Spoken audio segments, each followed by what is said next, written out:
नमस्कार, आप देख रहे हैं के न्यूज। मैं हूं आपके साथ सोनी चौहान। स्पेशल रिपोर्ट में आपका स्वागत है। आज हम बात करेंगे कुछ खास खबरों को लेकर, तो चलिए आप चलते हैं विस्तार में। 31वीं बरसी है आज बाबरी मस्जिद विध्वंस। अयोध्या में रामलला की प्राण प्रतिष्ठा से पहले आज 6 दिसंबर को बाबरी विध्वंस की बरसी है और इसी बीच खुफिया एजेंसियों के अलर्ट के बाद अयोध्या में सुरक्षा व्यवस्था कड़ी कर दी गई। खास तौर से राम मंदिर के आसपास चप्पे चप्पे पर पहरा बढ़ाया गया और आज ही के दिन 6 दिसंबर 1992 को बाबरी मस्जिद के ढांचे को ढहाया गया था, गिराया गया था। अयोध्या में खुफिया एजेंसियों में इनपुट मिला कि इस मौके पर कुछ अराजक तत्व माहौल बिगाड़ सकते हैं और इसी को देखते हुए सुरक्षा बढ़ा दी गई है। मामले की गंभीरता को देखते हुए जहां पुलिस को अलर्ट रखा गया है, वहीं राम मंदिर के आसपास अब विशेष तौर से सुरक्षा कर्मियों की तैनाती की गई है। हर आने जाने वाले पर पैनी नजर रखी जा रही है। और क्या था बाबरी मस्जिद मामला और क्या है इसका इतिहास, देखिए इस रिपोर्ट के जरिए।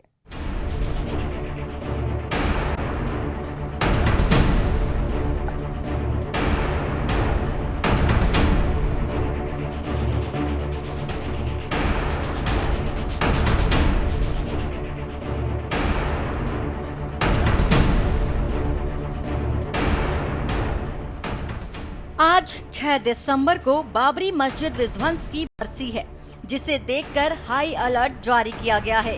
सुरक्षा एजेंसियों की वरिष्ठ अधिकारी पूरे हालात पर नजर बनाए हुए हैं। वो लगातार समय समय पर राउंड लगा रहे हैं और पूरी जानकारी ले रहे हैं। इसके साथ ही जहां जरूरत हो वहां आवश्यक दिशा निर्देश भी जारी किए गए हैं। खुफिया एजेंसियों से इनपुट मिला है कि आज कुछ लोग अयोध्या का माहौल खराब कर सकते हैं। ये इसलिए और भी ज्यादा अहम हो जाता है क्योंकि अगले साल 22 जनवरी को भव्य राम मंदिर का उद्घाटन होना है। भगवान रामलला की प्राण प्रतिष्ठा कार्यक्रम को लेकर के भी तैयारियां की जा रही हैं।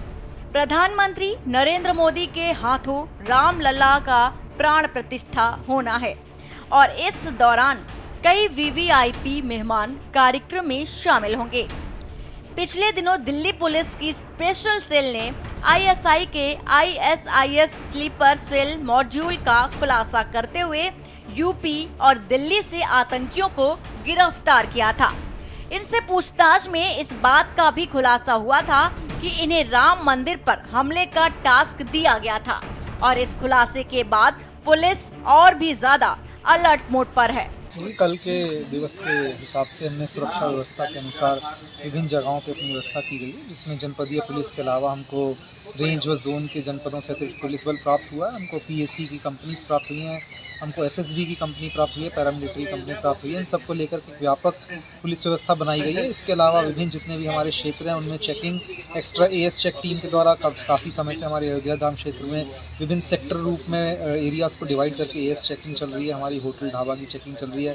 हमारा अभी सूचना तंत्र सक्रिय है, हमारी सोशल मीडिया टीम सक्रिय करके सब उस पर एक नज़र रखी जा रही है ताकि कोई भी किसी तरीके से कोई अराजकता फैलाने की या कोई भ्रम फैलाने की, कोई अफवाह फैलाने की कोशिश ना करें। इन कारणों से बाबरी मस्जिद का हुआ था विध्वंस। 1989 में भाजपा के तत्कालीन राष्ट्रीय अध्यक्ष लाल कृष्ण आडवाणी ने बाबरी मस्जिद स्थल पर भगवान राम का मंदिर बनाने की मांग करने वाले सीमांत समूहों के समर्थन में राष्ट्रव्यापी रथ यात्रा शुरू की थी।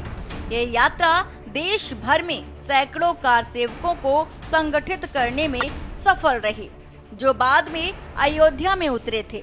1990 में बाबरी मस्जिद को आंशिक रूप से क्षतिग्रस्त करने के बाद पुलिस गोलीबारी में कम से कम 16 कार सेवक मारे गए थे। इसके परिणाम स्वरूप हैदराबाद में बड़े पैमाने पर सांप्रदायिक झड़पें हुई। गोलीबारी के परिणाम स्वरूप 200 से अधिक लोग मारे गए और कई लोग घायल हो गए थे। वहीं 6 दिसंबर 1992 को मस्जिद को गिरा दिया गया और मलबे के ऊपर भगवान राम की मूर्ति स्थापित कर दी गई। विध्वंस के दिन लाल कृष्ण आडवाणी, मुरली मनोहर जोशी और उमा भारती अयोध्या में थे। इन तीनों पर भीड़ को उकसाने का आरोप है और साजिश रचने का भी आरोप लगाया गया।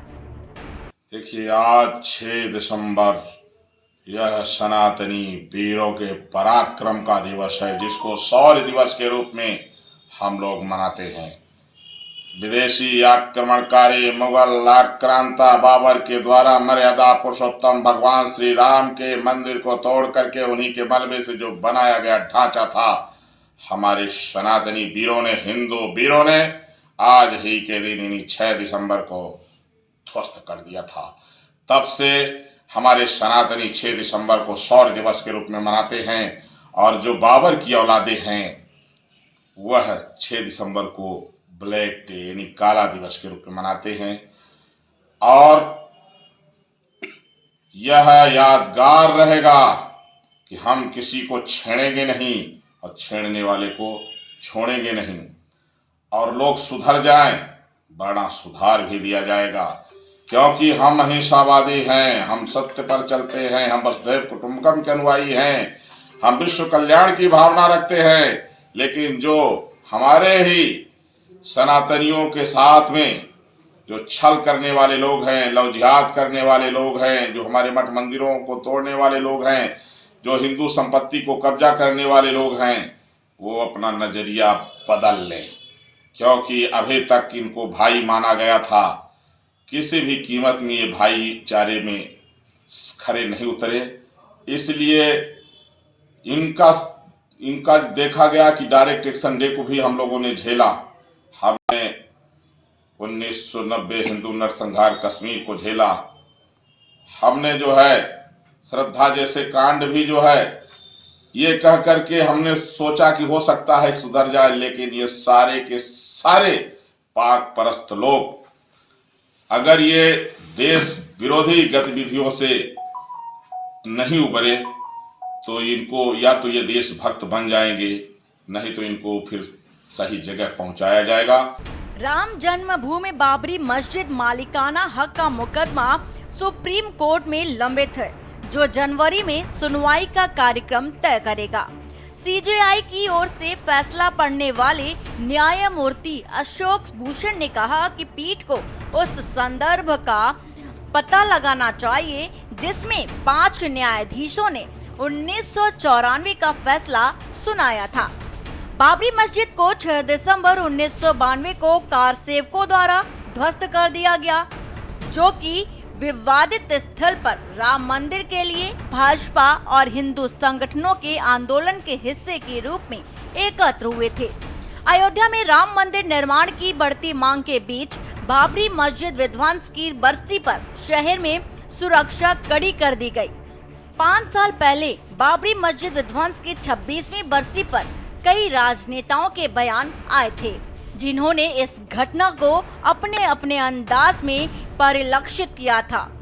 सीपीआई नेता और राज्यसभा सांसद डी राजा ने लिखा था कि बाबरी मस्जिद का विध्वंस संवैधानिक नैतिकता और अंबेडकर के सिद्धांतों के खिलाफ था। जो लोग बाबरी मस्जिद को ध्वस्त करने में गर्व महसूस करते थे, वे उन आदर्शों का जश्न मनाते हैं जो असमानता को कायम रखते हैं। वे उन सामाजिक संरचनाओं को कायम रखते हैं जो जाति और आस्था के नाम पर हिंसा और नफरत को मंजूरी देते हैं। अंबेडकर ने चेतावनी दी थी कि संवैधानिक पद्धति को लागू किए बिना अराजकता का व्याकरण तैयार किया जा सकता है।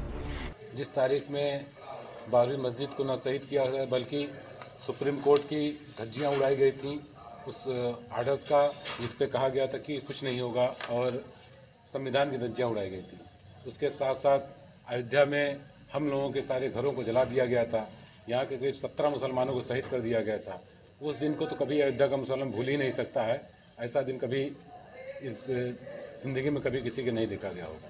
तो उस दिन के जितने लोग शहीद किए गए थे, उनकी शहादत की उसमें आज उनको खिलाया पेश करके उनके लिए कुरान खानी का एहतमाम किया गया था।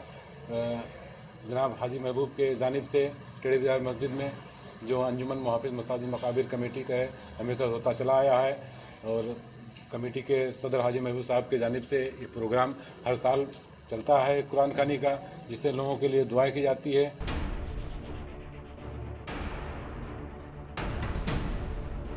ऐसा होगा और हमारी स्वतंत्रता खतरे में पड़ जाएगी। उन्होंने सामाजिक परिवर्तन, नागरिकों के सशक्तिकरण और राष्ट्र निर्माण के लिए संवैधानिक तरीकों के प्रतिपादक और अभ्यासकर्ता के रूप में एक व्यक्तिगत उदाहरण स्थापित किया। बाबरी मस्जिद को ध्वस्त करने के दोषियों को भी जवाबदेह ठहराया जाना चाहिए। संवैधानिक तरीकों और सिद्धांतों के खिलाफ जाने के लिए ये ताकतें आस्था के नाम पर अराजकता को और तेज करने पर तुली हैं। उन्हें इसका प्रायश्चित करना चाहिए। 5 साल पहले घटना की बरसी पर उत्तर प्रदेश के उप मुख्यमंत्री केशव प्रसाद मौर्य ने कहा था कि भाजपा ने अयोध्या में राम मंदिर निर्माण के लिए पार्टियों के बीच समझौते को सर्वोच्च प्राथमिकता दी है। एक साक्षात्कार में मौर्य ने अपने प्रमुख की टिप्पणी के लिए भी शिवसेना पर निशाना साधा था। देखिए, सवाल हमारे यहाँ अयोध्या का है और 6 दिसंबर का है। 6 दिसंबर को हम लोग हमेशा जो है हमारे यहाँ पूरे हिंदुस्तान में जो है कहीं जो है हिंदुओं की तरफ से प्रोग्राम जो है कुछ भी होता रहा, मुसलमानों की तरफ से प्रोग्राम कुछ न कुछ होता ही रहा है। लेकिन सुप्रीम कोर्ट के फैसले के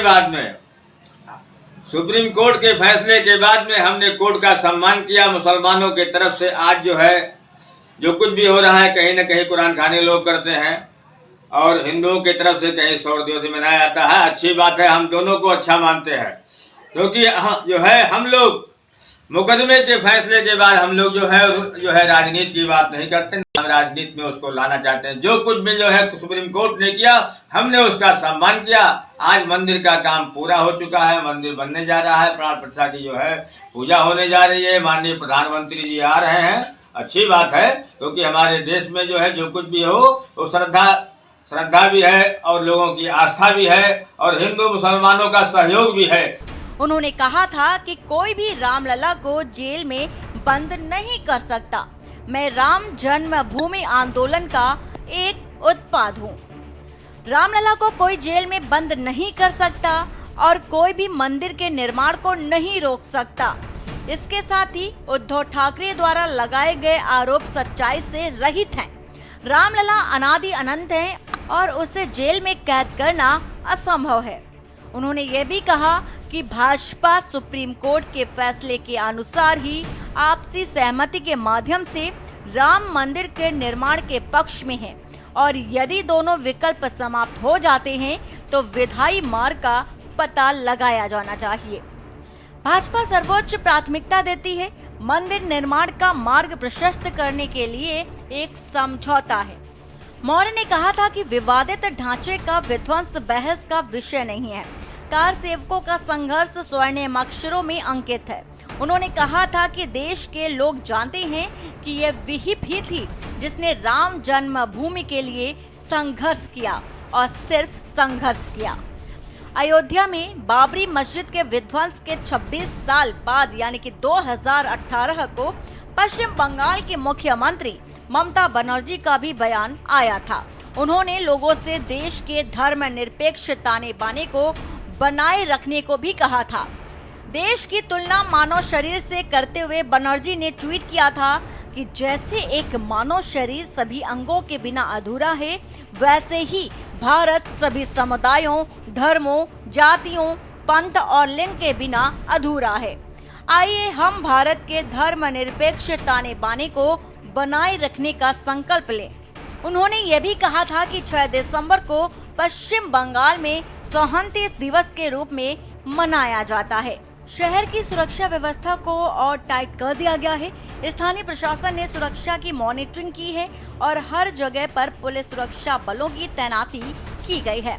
पुलिस शहर में आने और जाने वालों पर सीसीटीवी कैमरे की मदद से निगरानी कर रही है, तो वहीं चेक पॉइंट्स पर लोगों की आईडी कार्ड्स भी चेक किए जा रहे हैं।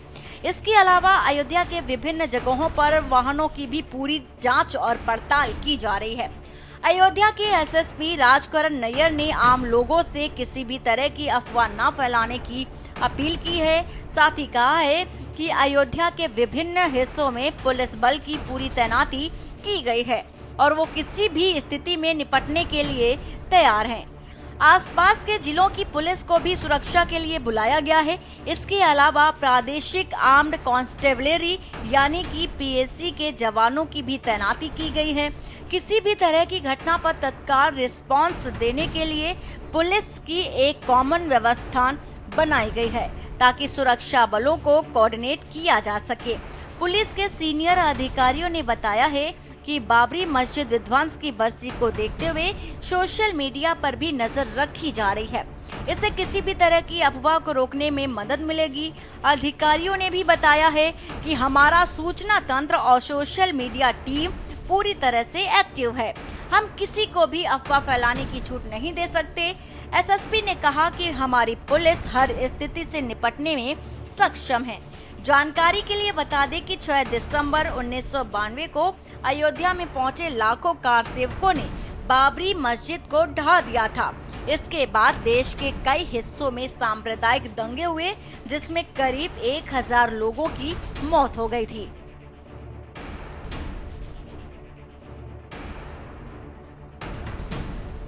अयोध्या विवाद का इतिहास 1853 से शुरू होता है, जब दो समूह हिंदू और मुस्लिम पूजा स्थल को लेकर आपस में भिड़ गए थे। हालांकि पहला मुकदमा 29 जनवरी 1885 को दायर किया गया था, जब जन्म स्थान के महंत रघुबर दास ने राम चबूतरा स्थल पर मंदिर बनाने के लिए भारत के राज्य सचिव के खिलाफ एक नागरिक मुकदमा दायर किया था।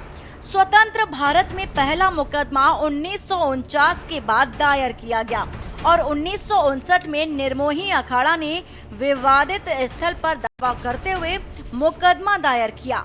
इस बीच उत्तर प्रदेश वक्फ बोर्ड ने भी 1961 में बाबरी मस्जिद पर कब्जा करने की मांग करते हुए एक मुकदमा दायर किया। मुगल कालीन इस ढांचे को 1992 में सैकड़ों कार सेवकों ने ढा दिया था। विध्वंस के खिलाफ विरोध प्रदर्शन के हिंसक हो जाने के बाद इस घटना ने मुंबई फिर बॉम्बे में दंगे भड़का दिए थे। विध्वंस से 2 साल पहले 1990 में जब कार सेवकों के एक समूह ने मस्जिद को आंशिक रूप से क्षतिग्रस्त कर दिया था, तो इस दौरान देखा गया कि इस घटना के कारण हैदराबाद में दंगे भड़क उठे थे। देश में अब तक हुई सबसे घातक सांप्रदायिक झड़पों में से 200 से अधिक लोग मारे गए थे। वहीं आपको बता दें कि देश में अब तक हुई सबसे घातक सांप्रदायिक झड़पों में से बाबरी मस्जिद विध्वंस का मामला सबसे बड़ा है और इसमें 200 से अधिक लोग मारे गए थे। स्पेशल डेस्क के न्यूज़ इंडिया। इस समय रामनगरी अयोध्या में हूँ। आप देख पा रहे हैं 6 दिसंबर है। आज के दिन ही बाबरी मस्जिद का विध्वंस हुआ था और कहीं न कहीं यहाँ पे जो कोठारी बंधु शहीद हुए थे वो पल है जो यहाँ पे कुछ लोगों ने अभी जो है दर्शन पूजन करके आ रहे हैं। प्रशासन व्यवस्था चार चौबंद कर दी गई है, जगह जगह पे गाड़ियाँ रोक दी गई है और जो सब लोग पैदल भी आ रहे हैं। अभी कैमरे में देख पा रहे हैं कि इधर गाड़ियों का भी बाधित कर दिया गया है। अभी लोगों से बात करते हैं कि गए हैं दर्शन पूजन किया है, कैसा रहा, वहाँ का माहौल क्या है और क्या प्रशासन व्यवस्था है। हाँ पर आप दर्शन करने गए थे, कैसा रहा आपका? अच्छा है, दर्शन बहुत आए थे यहाँ पे। बहुत उत्साह है, राम मंदिर को जल्दी उद्घाटन होना चाहिए। ये आज बाबरी मस्जिद आज गिराया गया था 6 दिसंबर को। आप बताइए कैसा रहा माहौल? मेरा नाम शिव गुप्ता है, मुंबई महाराष्ट्र आया हूँ। हमारे यहाँ 500 साल का सपना 22 जनवरी को पूरा होने के लिए आया है।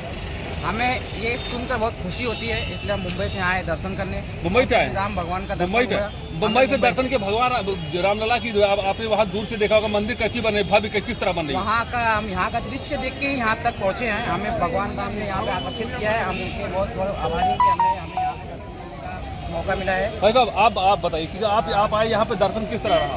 दर्शन का तो बहुत अच्छी तरीके से हुआ है और सबसे ये अच्छी बात यह है कि मैं जो इतने लंबे से आया हूँ, जो मेरी इतनी पहले की इच्छा थी अयोध्या का दर्शन किया जाए, जैसे केस वगैरह जो सुलझा था, उसके बाद मेरा इच्छा थी मैं इधर आऊँ। और ये अच्छी बात है कि हम सब ने यहाँ पे जो दर्शन किए हैं, एक कच्ची इमारत जो तैयार की, जिसे बोलते हैं ना कि हमने अपनी एक जो ड्रीम थी हमारी, मतलब हमारा जो घर है, हमारा जो घर, एक कच्ची मकान वहाँ पे बनाई है। जैसे अपना एक सपना होता है, एक बना के मन्नत होती है, वो हमने वहाँ पे कंप्लीट की है। तो आप गए हैं मंदिर का, क्या माहौल है, किस तरह आपको नजर आया? यहाँ अयोध्या किस तरह लगी आपको, कैसा माहौल लगा? बहुत ही सुंदर दृश्य था वहाँ पे। बट मुझे मतलब अनुरोध है कि ये प्रसाद के ऊपर जो श्री राम जी यहाँ पे लिखा है, तो ये प्रसाद कागज फेंक दे रहे हैं, कागज तो उस पर श्री राम के ऊपर पैर रखकर सब जा रहे हैं। तो मेरा अनुरोध है कि वो श्री राम जी वहाँ पे जो नाम लिखा है वो निकाल कर सिर्फ प्रसाद लिखे हैं। प्रसाद लिखे? हाँ। और यहाँ का अयोध्या का आप देखिए, घूमे टहले किस तरह का यहाँ का माहौल। आज 6 दिसंबर था, आज के ही दिन मस्जिद शहीद हुई थी, मंदिर का निर्माण। क्या कहना चाहेंगे उस पर?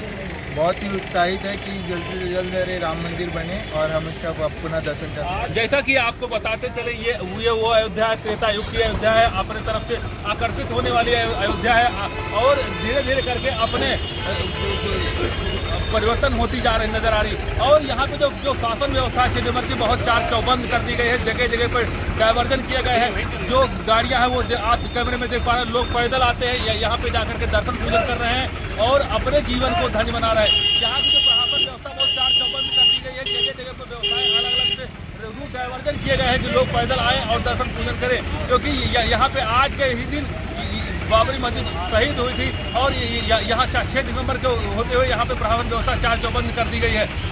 आपको बताते चले जो ये रामनगरी अयोध्या है इस समय पूरी तरीके से फंस चुकी है। के न्यूज़ से आरपी सिंह, अयोध्या।